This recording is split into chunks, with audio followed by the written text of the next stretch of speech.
Hoy quiero contarle una nueva historia. Una historia que muy pocos conocen. Desde siempre he sentido una especial inclinación por los personajes malditos y marginados. Personajes odiados, amados y discutidos. Colón es uno de ellos. El almirante se enfrentó a todo y a todos, pero muy pocos saben de su gran secreto. Sígame y se lo contaré.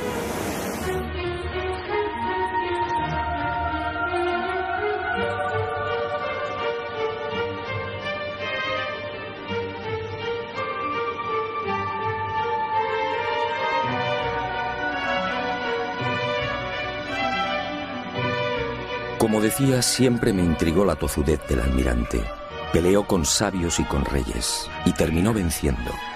Nunca comprendí esa seguridad, hasta que el destino puso en mis manos una información confidencial. Entonces entendí. Y la imagen de Cristóbal Colón apareció ante mí en su auténtica dimensión.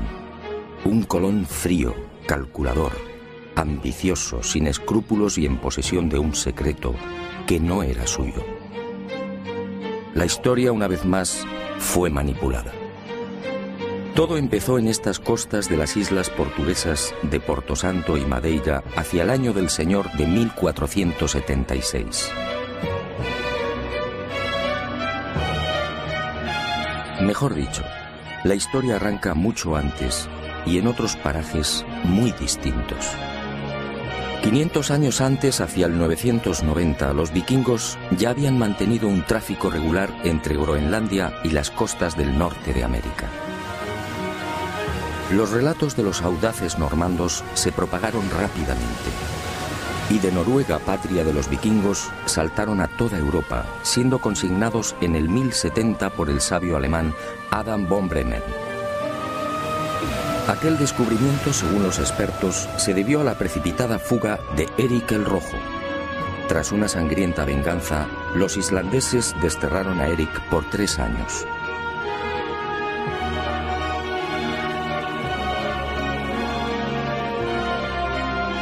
Y el Rojo se embarcó rumbo al oeste con su familia y un puñado de seguidores.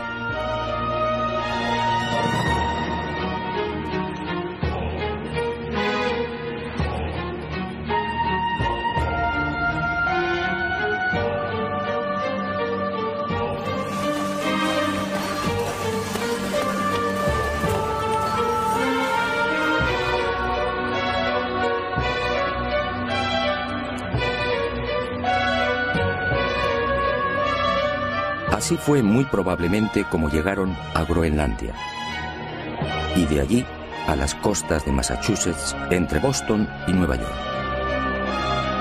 En 1311 otro audaz pueblo, el Mandinga, ubicado en las costas del África Occidental, se aventuró igualmente en el océano. Y el rey Abubakari II, al frente de 2000 piraguas, tocó tierras americanas. La expedición descubriría Recife, en Brasil, pero nunca regresaron.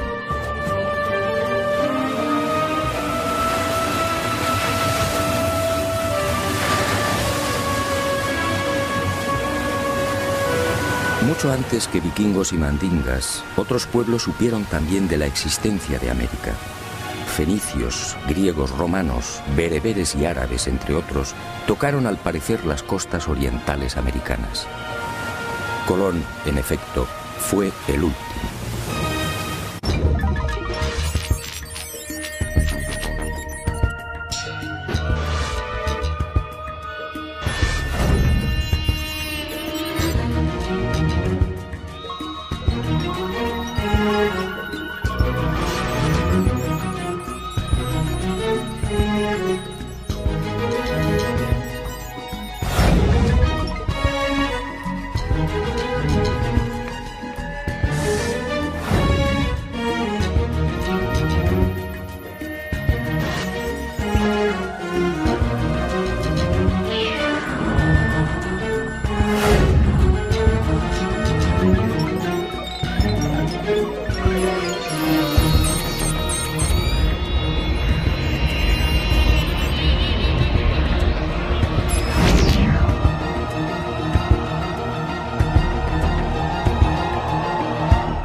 árabes en América? A principios del siglo XVI, Fernández de Oviedo, gobernador de la Castilla del Oro, escribe sobre algo realmente insólito. Oviedo afirma que los naturales llamaban Kebi al cacique. Kebi en árabe significa grande. Y asegura también que aquellas gentes rezaban en mezquitas. Así consta en sus crónicas. ¿Cómo entender esta presencia árabe en América antes de 1492? ¿Y cómo entender el escrito entregado por el Papa Inocencio VIII a Martín Alonso Pinzón antes del descubrimiento? El documento, procedente al parecer de la corte de Salomón, decía así: navegarás por el mar Mediterráneo hasta el fin de España, y allí, al poniente del sol, entre el norte y el mediodía, por la vía temperada hasta 95 grados del camino, hallarás una tierra de Cipango, la cual es tan fértil y abundosa que con su grandeza sojuzgarás África y Europa. Aunque el origen salomónico del documento resulta más que dudoso, Europa no existía como tal en el 900 a.C., la verdad es que si la historia fue cierta, Alonso Pinzón habría recibido antes de embarcarse con el almirante una información secreta que apuntaba directamente a México. Como es sabido, este país se encuentra a 95 grados del Guadalquivir.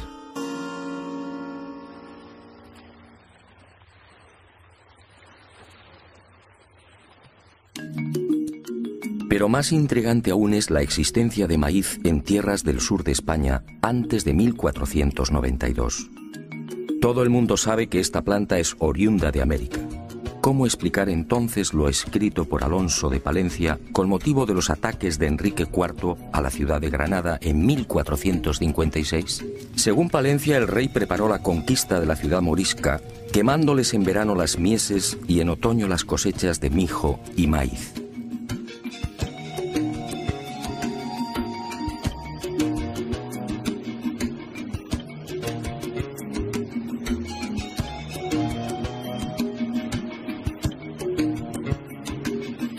¿Y cómo explicar los aranceles de descarga registrados en los puertos de Barbate, Vejer, Conil y Chiclana, al sur de España, en los que años antes del descubrimiento se hace expresa mención de la manegueta, la guindilla que se cultivaba en Chiapas, en la actual Guayana Francesa y en Jamaica? Unos comprometedores aranceles de descarga, en los que también se pasa lista a otras mercancías típicamente americanas. Aranceles, insisto, redactados antes de 1492. ¿Quién transportaba esa mercadería?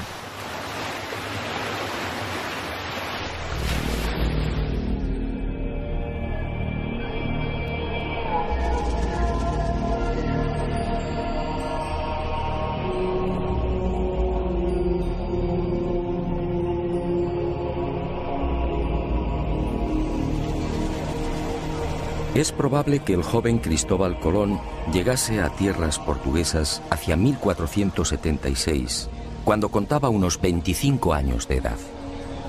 Procedía de una familia humilde.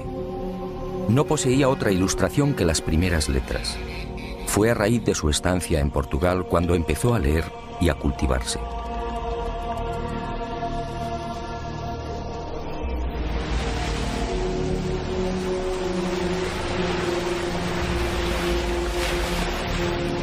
Y fue en Madeira donde entró en los negocios de compra de azúcar.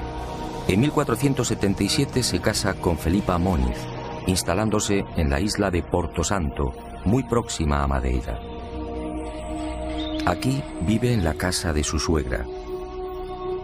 Aquí, según mis informaciones, arrancó la muy particular e ignorada historia del que llegaría a ser almirante de la mar Oceana.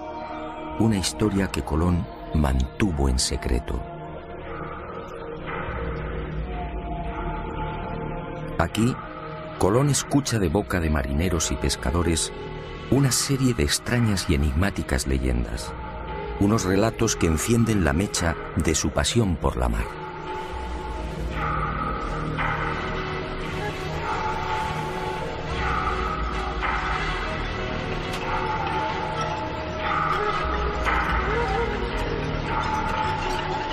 Las gentes de las Azores le contaron cómo los vientos de poniente arrojaban con frecuencia a las playas restos de árboles desconocidos en aquellas islas. En una ocasión, la mar depositó en la isla de las Flores los cadáveres de 2 hombres de caras muy anchas y aspecto distinto al de los europeos y africanos. En esas fechas, hacia 1477, en un viaje de negocios a la ciudad irlandesa de Galway, el propio Colón fue testigo de la presencia de un hombre y una mujer que habían llegado por mar y que en nada se parecían a los europeos. El genovés los tomó por chinos o hindúes, arribados a Irlanda por el occidente.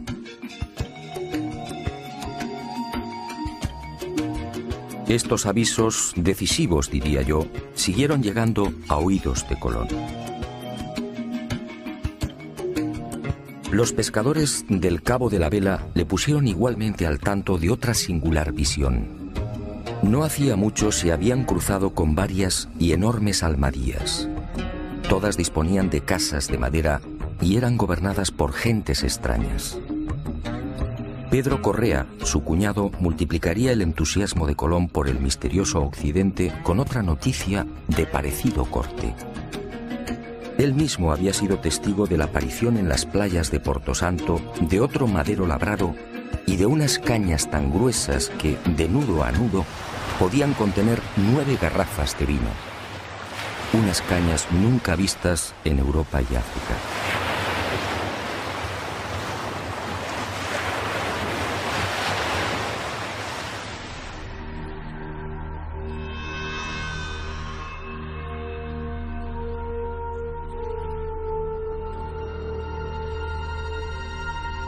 Paso a paso, Cristóbal Colón se vio envuelto en la apasionante idea de navegar hacia aquel horizonte por el que se ponía el sol.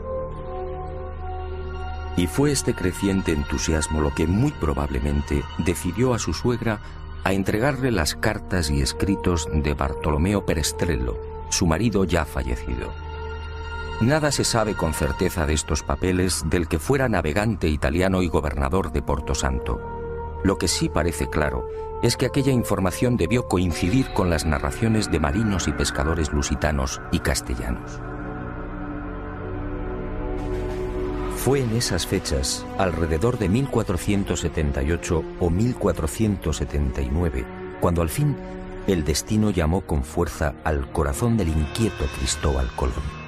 Y sucedió algo que cambiaría bruscamente el rumbo de su vida.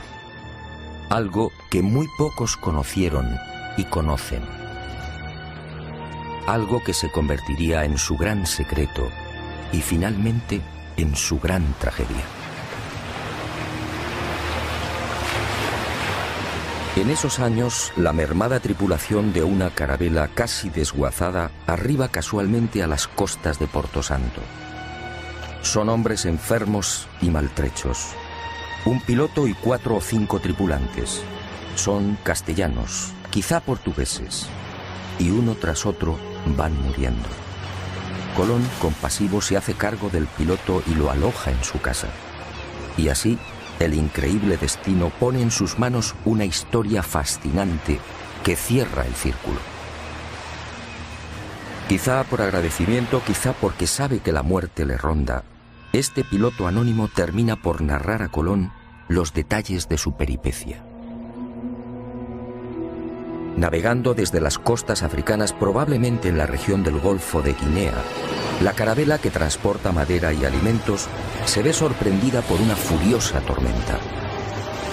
Y los poderosos vientos alisios la desvían de su inicial derrota, presumiblemente hacia la península ibérica o Inglaterra. Finalmente, la tripulación escapa del temporal y descubre con asombro que se encuentra en mitad de unas islas completamente desconocidas. Ellos no lo saben, pero los vientos los han empujado hasta el Caribe. Y durante 1 o 2 años, 1476 y 1477, estos hombres blancos navegan de isla en isla. Son bien acogidos por los naturales, se mezclan y conviven con ellos, llegan a construir un pequeño fortín, descubren oro, y el piloto va tomando notas de cuanto ve. registra perfiles, ensenadas y montes, calcula leguas y distancias, reseña marcas y referencias, hasta que un día aquel paraíso se convierte en un infierno. La tripulación, carente de defensas, contrae una dolencia tan peligrosa como desconocida. Ellos no pueden saberlo, pero las bellezas taínas les han contagiado la espirochaeta pálida, la temible sífilis. El mal alcanza su fase secundaria y los hombres blancos ven con impotencia cómo sus cuerpos se cubren de pústulas, y la fiebre y los dolores terminan postrándolos. Al ver cómo sus compañeros van muriendo inexorablemente, el piloto anónimo decide regresar. Y allí, cosas del destino, está Cristóbal Colón. Es posible que este retorno del piloto anónimo ocurriera hacia 1477 o 1478. El navegante muere y Colón hace suya toda la información suministrada por el desdichado prenauta. Dueño y señor de la oportunísima revelación, Colón se entusiasma definitivamente con la idea de alcanzar esas tierras ignoradas, utilizando para ello el camino de Occidente.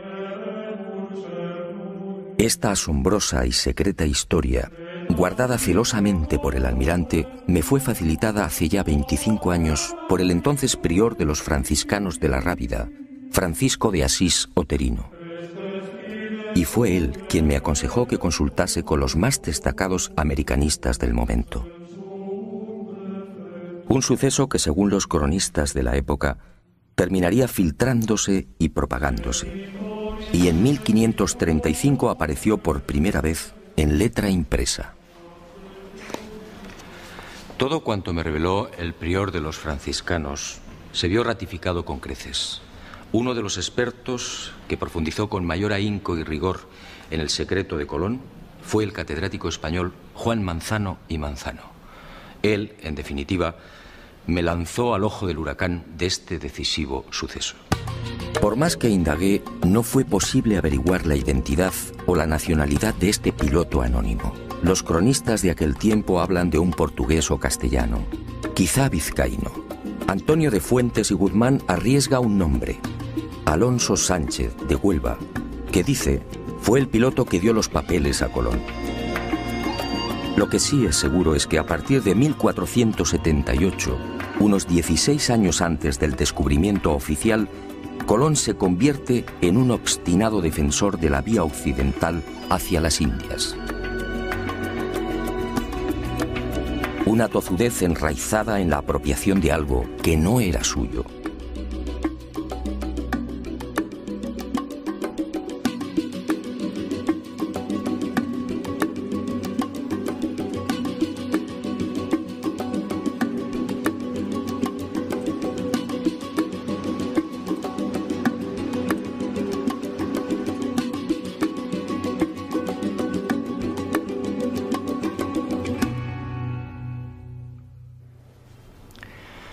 A partir de esa información privilegiada, Colón se convierte en otro hombre.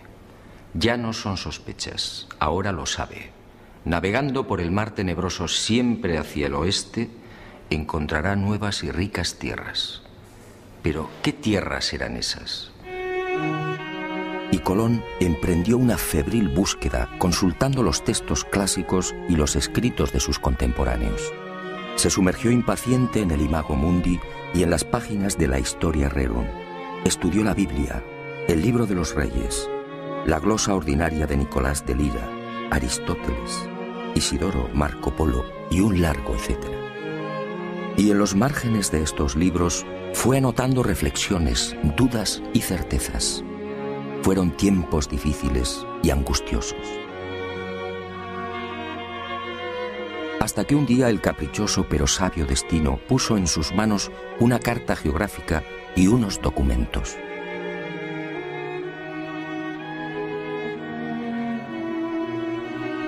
Eran obra del célebre físico, matemático y astrónomo Paolo Pozzo Toscanelli.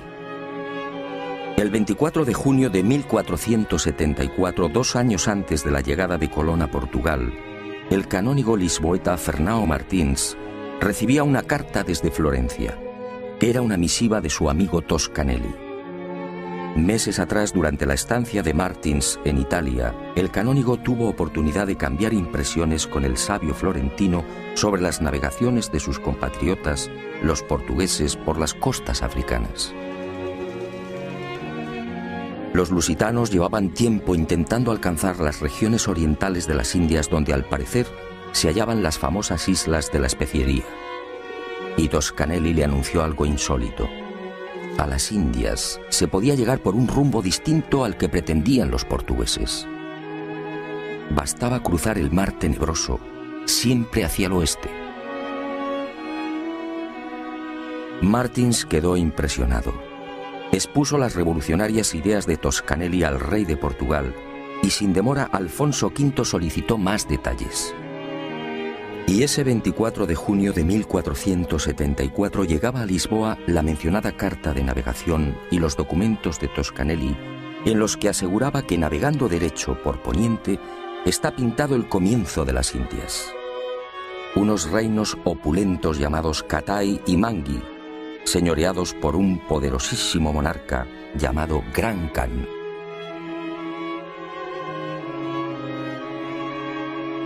No es difícil imaginar la sorpresa y alegría de Colón al leer y repasar estos documentos de Toscanelli. Allí estaba la confirmación a lo proporcionado en secreto por el piloto anónimo. Las ideas de Toscanelli y las pistas halladas en las restantes lecturas redondearon finalmente el gran proyecto colombino. Al otro lado del mar tenebroso se encontraban las Indias. Solo había que navegar hacia el oeste, siempre hacia el oeste.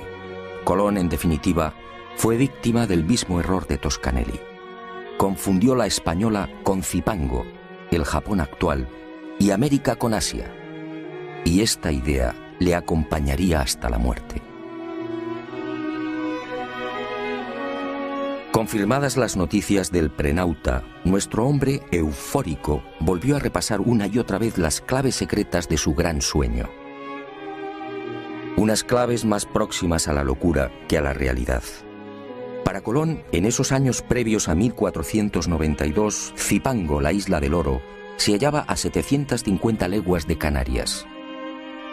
Para Colón, las míticas minas del rey Salomón no podían ser otras que las descubiertas por el piloto anónimo al sur de la gran isla del oro. Para Colón, las tierras firmes del Gran Khan, el Catai de Toscanelli, se alzaban al oeste del Zipango, es decir, a poco más de 1100 leguas de las Canarias. Dominado por la fiebre descubridora y por aquellas lecturas, adelantándose al Quijote, Colón confunde Jamaica con el reino de Saba. Y cree que uno de los reyes magos partió justamente de esta isla.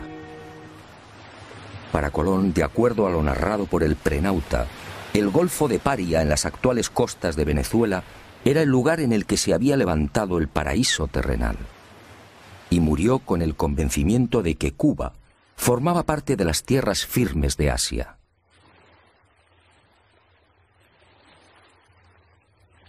Y con el ambicioso proyecto descubridor perfectamente armado, Colón pasó a la acción. Sus primeros movimientos prudentemente lo llevaron hasta la región de Guinea. Pudo ser en 1482 o 1483.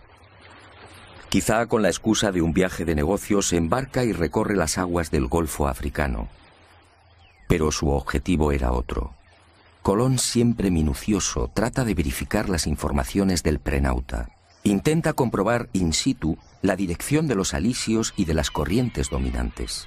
El piloto anónimo estaba en lo cierto. Vientos y corrientes marinos empujan a los navíos hacia poniente.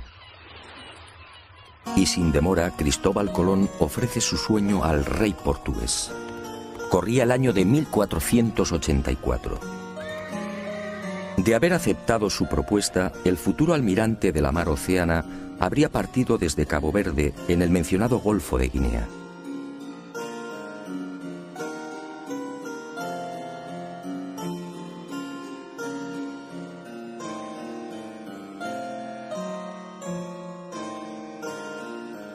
Pero Juan II lo despacha con cajas destempladas.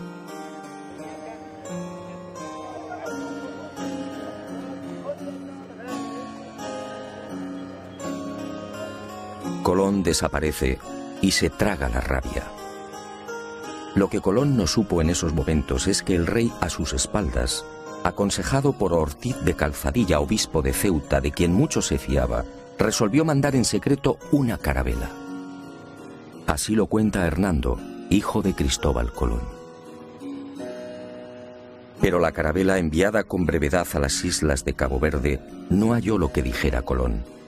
Y el proyecto colombino, como el de Toscanelli, fue olvidado por Juan II.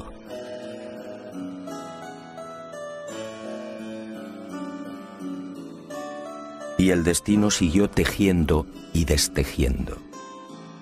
Colón supo de la turbia maniobra del rey portugués, y a esta decepción se sumó la muerte de su mujer y la pésima marcha de los negocios. Colón entonces tomó la decisión de abandonar Portugal. Corría la primavera de 1485 y decidió probar fortuna en la corte de la vecina Castilla. Pero antes, apremiado por la escasa bolsa, viajó a Huelva, encomendando a su joven hijo, Diego, a los cuidados de Violante Móniz, su cuñada. Y el destino atento le obligó a pasar por el monasterio franciscano de la Rábida. Allí, Colón recibiría una bocanada de oxígeno. Uno de los frailes, Antonio de Marchena, se entusiasmó con la idea. Y Colón, nuevamente eufórico, fue al encuentro de Isabel y Fernando, los reyes católicos. Nueva decepción. Nadie le cree. La llamada Junta de Salamanca rechaza el proyecto. El testimonio del doctor Rodrigo Maldonado de Talavera, miembro de esta junta de sabios y expertos, resume el sentir general. Este testigo, con el prior de Prado y con otros sabios y letrados y marineros, platicaron con el dicho almirante sobre su ida a las dichas islas, que todos ellos concordaban que era imposible ser verdad lo que el dicho almirante decía.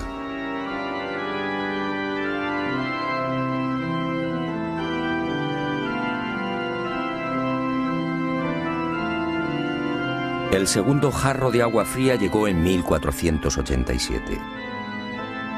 Y cuentan las crónicas que el futuro almirante no se rindió. Aquella vieja tozudez lo mantuvo alerta y firme. Pero las cosas no mejoraron. Y cuando todo parecía perdido, cuando el genovés pensaba ya en trasladar su proyecto al rey de Francia, algo cambió. Y estoy de acuerdo con la hipótesis de Juan Manzano y Manzano. Colón, forzado por las adversas circunstancias, no tuvo más remedio que desvelar parte de su secreto.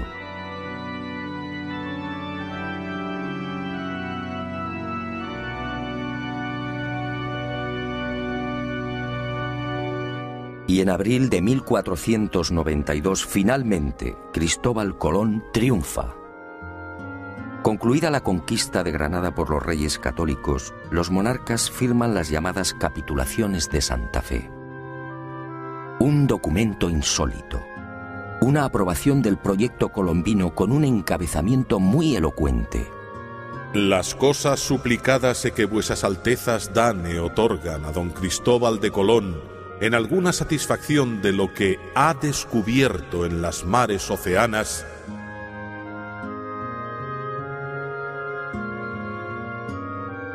¿de lo que ha descubierto? Estábamos en abril de 1492.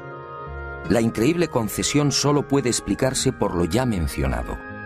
Colón tuvo que confesar parte de lo transmitido por el desdichado piloto anónimo. Pero obviamente silenció la fuente y mantuvo como suyo lo que era de otro. Pero hay más. En esos sospechosos documentos previos al gran viaje descubridor, los reyes católicos, al entrar en detalles, cometen 3 indiscreciones que confirman cuanto sostengo. Conceden a Colón los títulos de virrey y almirante y le otorgan 1/10 de cuanto se consiga en esas tierras incógnitas. En buena ley todo esto debería de haber llegado después. Y al proceder a la requisa de las necesarias naves, ordenan lo siguiente: para ir a ciertas partes de la mar Océana. Evidentemente los reyes católicos tenían una información privilegiada. El tercer desliz es mucho más elocuente. Al designar a Diego Rodríguez Prieto como el hombre que debía facilitar las carabelas, la ordenanza real fija su sueldo en 4 meses. Y me pregunto, ¿cómo sabían los reyes católicos la duración del viaje en aquel abril de 1492? Resulta muy sospechoso que solo se equivocaran en 2 semanas. Y llegó el gran viaje. Y con él, y con las siguientes singladuras, Cristóbal Colón terminaría descubriendo sus cartas. Unas cartas marcadas.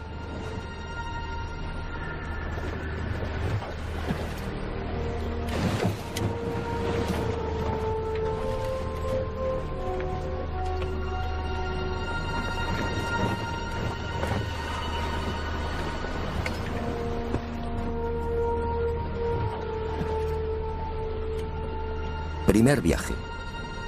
Fiel a lo consignado por el prenauta, Colón, en lugar de navegar directamente hacia Occidente, siguiendo los paralelos de España, alarga la ruta y pone proa al sur.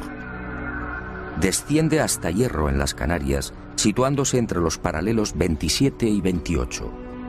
Modifica las velas de la Pinta, cambia el aparejo latino por el redondo, más útil para beneficiarse de los vientos de popa.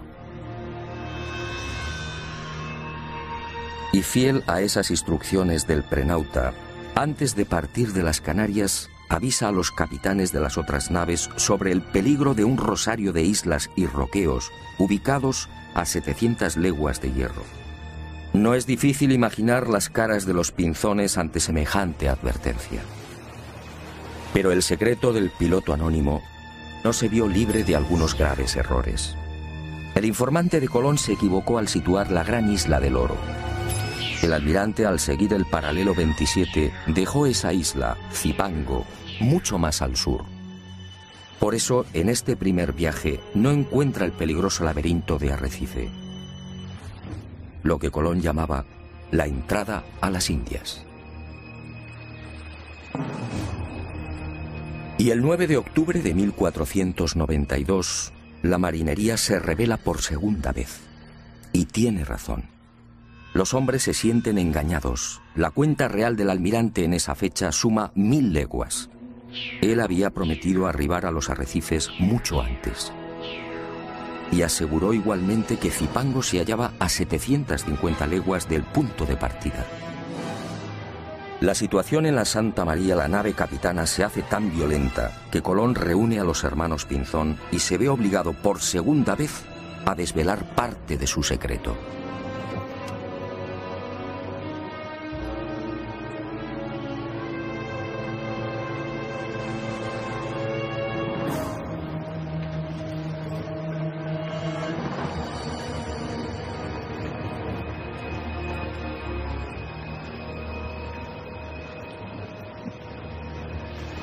Colón consigue calmar los ánimos y recibe un último plazo de 3 días. Si para entonces no han hallado tierra, regresarán. El 12 de octubre descubre Guanajaní, una pequeña isla del grupo de las Lucayas que Colón bautiza como San Salvador. El almirante, perplejo, no comprende. ¿Dónde ha estado el error? ¿Por qué no han desembarcado en Zipango? Y sigue de isla en isla buscándola. En esos días angustiosos, uno de los ocultos objetivos de Colón se destapa con violencia. Al almirante solo le interesa el oro.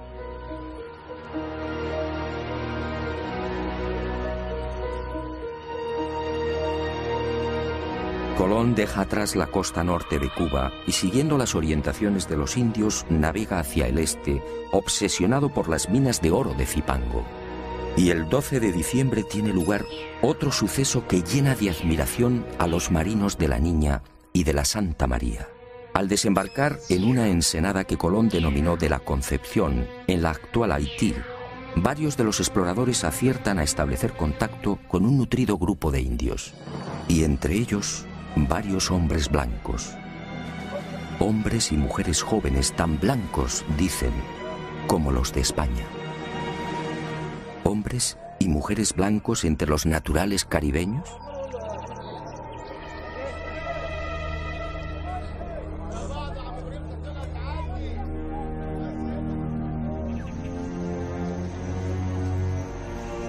Los conquistadores quedaron asombrados, sí, pero no Colón. Él sabía por el piloto anónimo que la tripulación de aquella carabela había permanecido 1 o 2 años con los indios de la región. Y sabía igualmente que los predescubridores se mezclaron con las indias. Esta, sencillamente, era la explicación de la insólita presencia de hombres y mujeres blancos.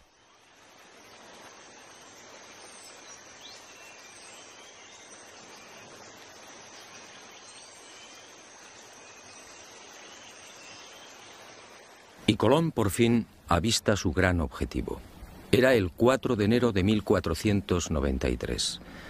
Allí estaba la señal que le proporcionara el piloto anónimo. Un cerro inconfundible, con un perfil muy particular y prácticamente asomado a la mar. Montecristi.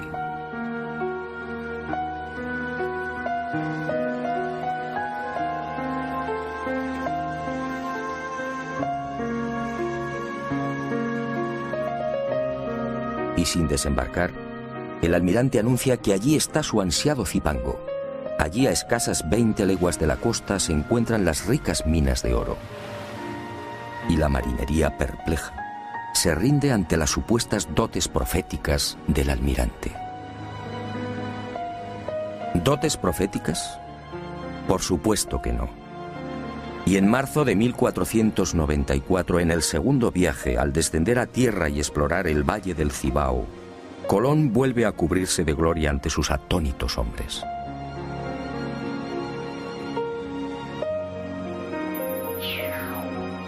Después de fundar Isabela, marcha decidido hacia el sur, y a 18 leguas exactas de la costa, tal y como había advertido, localiza las minas.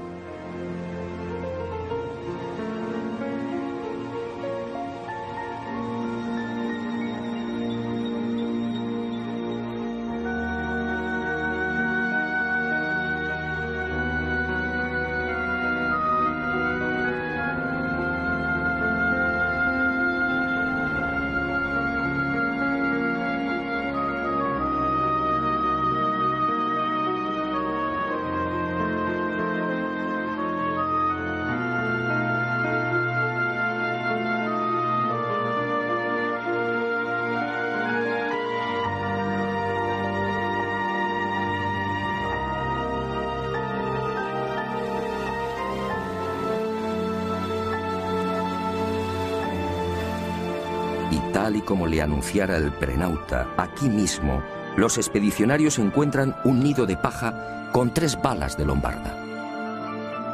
Otra de las señales clave. La viva y aplastante demostración del paso del piloto anónimo por la Española. Por supuesto, nadie se explica cómo han llegado las balas de piedra hasta el corazón del Zipango. Y Colón, satisfecho, guarda silencio.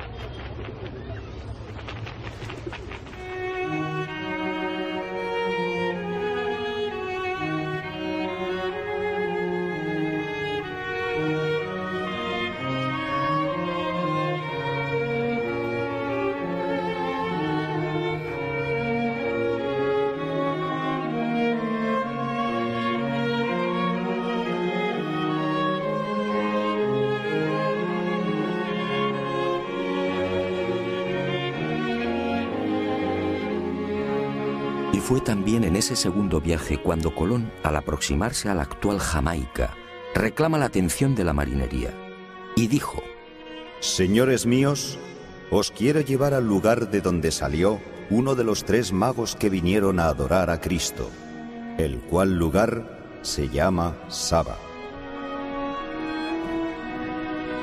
Y cuando los españoles desembarcaron y preguntaron a los nativos, estos replicaron que la isla se llamaba Sobo. Entonces, el almirante explicó que Saba y Sobo eran la misma palabra, pero que los indios no la pronunciaban bien. El reino de Saba, otra de las obsesiones de Colón.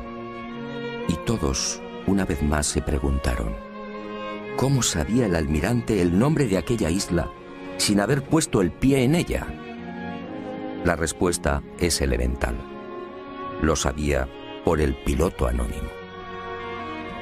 Y conforme siguieron los viajes de exploración, las supuestas dotes proféticas del almirante dejaron sin aliento a cuantos le acompañaron. Así sucedió también en el segundo viaje. Durante esa larga travesía, Colón se sacó una molesta espina. En el primero, como se recordará, no pudo dar con el peligroso laberinto de Arrecife. En noviembre de 1493, en cambio, consiguió avistar la ansiada entrada a las Indias, tal y como le había referido el piloto anónimo. Allí encontró Matininó y Cariz, las islas de las Amazonas y de los caníbales, y las bautizó con los nombres de Guadalupe y Dominica respectivamente. Y fue en Guadalupe donde se registró otro desconcertante suceso que, supongo, hizo sonreír maliciosamente a Colón. Los españoles, al penetrar en una de las aldeas, fueron a topar con dos objetos imposibles: un codaste y un cazuelo de hierro. El primero, la pieza recta y vertical que remata la nave por popa, nada tenía que ver con las canoas utilizadas por los indios. En cuanto al cazuelo, ¿qué pudieron pensar los españoles? Los naturales no conocían el uso del hierro, y el almirante, como digo, sonrió para sus adentros. Aquellas piezas solo podían tener un origen, el que usted y yo estamos pensando: el prenauta. Colón, prisionero de la vanidad, debió disfrutar lo suyo con estos hallazgos y profecías. En ese segundo viaje, después del alarde desplegado frente a las supuestas costas del reino de Saba, el almirante repetiría la hazaña. Ocurrió cuando navegaba al sur de la Española. A cosa de 7 u 8 leguas de tierra fueron a divisar un montículo. Y Colón, con una seguridad que desarmó a su gente, afirmó que aquel era el lugar llamado Ofir, los montes todos de oro, las célebres minas del rey Salomón.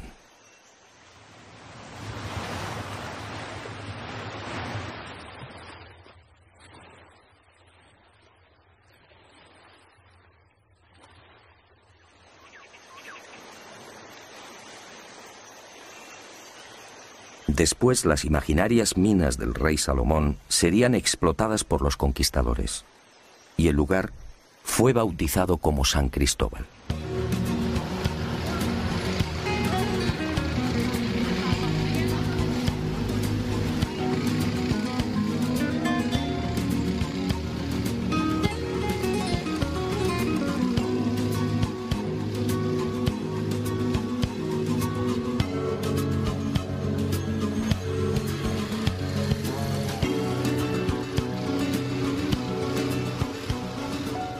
Pero la locura del almirante no se detuvo ahí.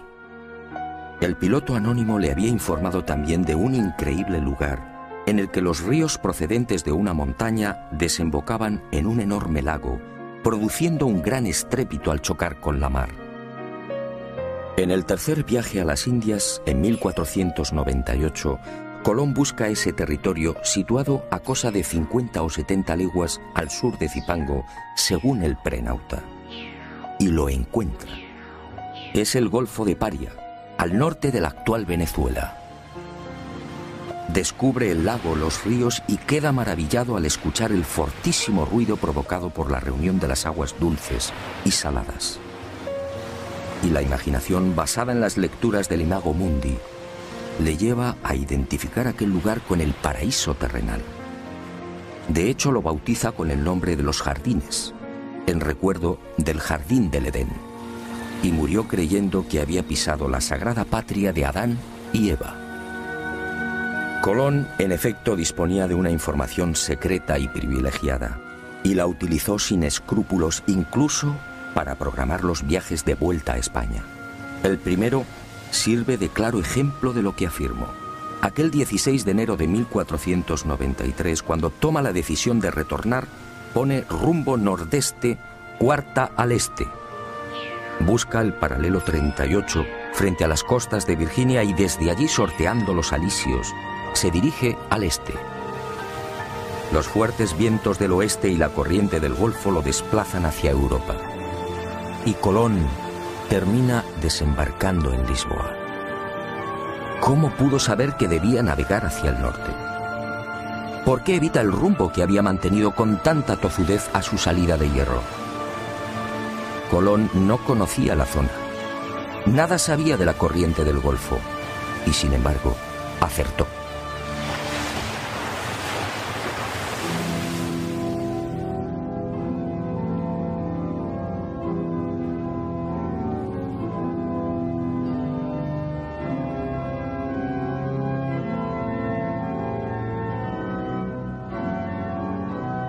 Pero Colón cometió un gran error. Hizo suyo un secreto que no le pertenecía. Ignoró al piloto anónimo y se quedó con toda la gloria.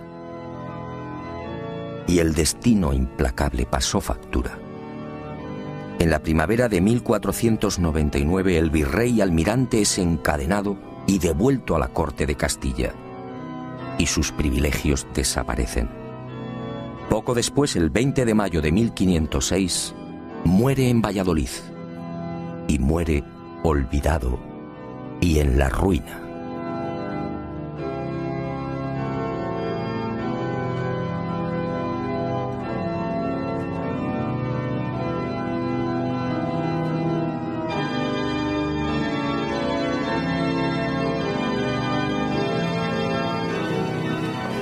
Ni siquiera sus restos descansan en paz. En realidad, nadie conoce su paradero con exactitud. Para muchos americanos, Colón descansa en este lugar, en la capital de la República Dominicana, su querida Española. Como reza el viejo adagio, no hay plazo que no se cumpla, ni deuda que no se pague.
Rey Abubakari II, al frente de 2000 piraguas, tocó tierras americanas. la expedición descubriría Recife, en Brasil, pero nunca regresaron.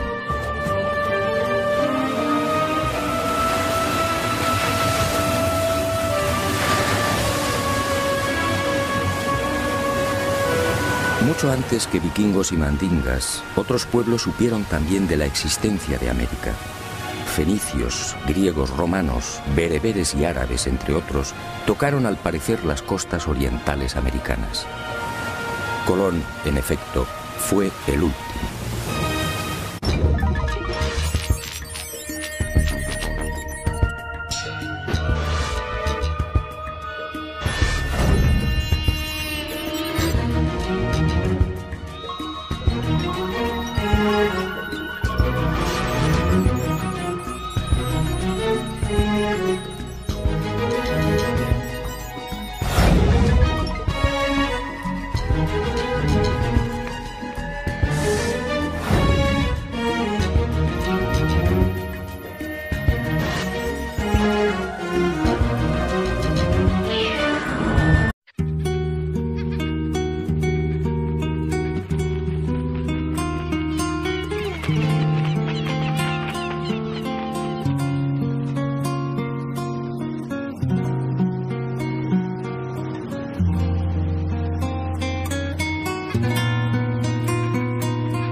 Hoy quiero contarle una nueva historia. Una historia que muy pocos conocen. Desde siempre he sentido una especial inclinación por los personajes malditos y marginados. Personajes odiados, amados y discutidos. Colón es uno de ellos. El almirante se enfrentó a todo y a todos, pero muy pocos saben de su gran secreto. Sígame y se lo contaré.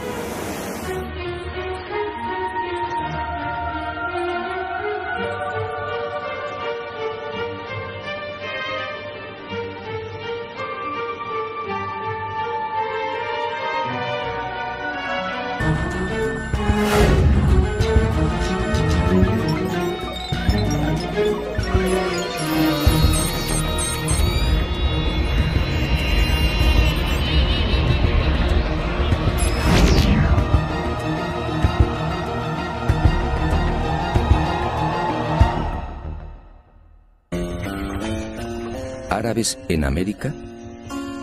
A principios del siglo XVI, Fernández de Oviedo, gobernador de la Castilla del Oro, escribe sobre algo realmente insólito. Oviedo afirma que los naturales llamaban Kebi al cacique. Kebi en árabe significa grande. Y asegura también que aquellas gentes rezaban en mezquitas. Así consta en sus crónicas. ¿Cómo entender esta presencia árabe en América antes de 1492? ¿Y cómo entender el escrito entregado por el Papa Inocencio VIII a Martín Alonso Pinzón antes del descubrimiento? El documento, procedente al parecer de la corte de Salomón, decía así: Navegarás por el mar Mediterráneo hasta el fin de España, y allí... Como decía, siempre me intrigó la tozudez del almirante. Peleó con sabios y con reyes, y terminó venciendo. Nunca comprendí esa seguridad, hasta que el destino puso en mis manos una información confidencial. Entonces entendí. Y la imagen de Cristóbal Colón apareció ante mí en su auténtica dimensión. Un Colón frío, calculador, ambicioso, sin escrúpulos y en posesión de un secreto que no era suyo. La historia, una vez más, fue manipulada. Todo empezó en estas costas de las islas portuguesas de Porto Santo y Madeira hacia el año del Señor de 1476. Mejor dicho, la historia arranca mucho antes y en otros parajes muy distintos. 500 años antes, hacia el 990, los vikingos ya habían mantenido un tráfico regular entre Groenlandia y las costas del norte de América. Los relatos de los audaces normandos se propagaron rápidamente. Y de Noruega, patria de los vikingos, saltaron a toda Europa, siendo consignados en el 1070 por el sabio alemán Adam von Bremen. Aquel descubrimiento, según los expertos, se debió a la precipitada fuga de Eric el Rojo. Tras una sangrienta venganza, los islandeses desterraron a Eric por 3 años.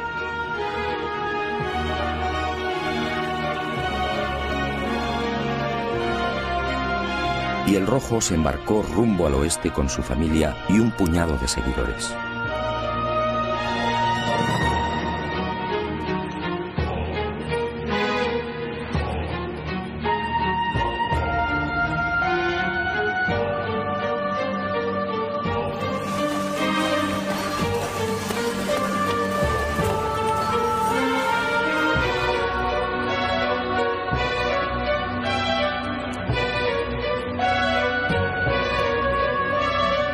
Así fue muy probablemente como llegaron a Groenlandia, y de allí a las costas de Massachusetts, entre Boston y Nueva York.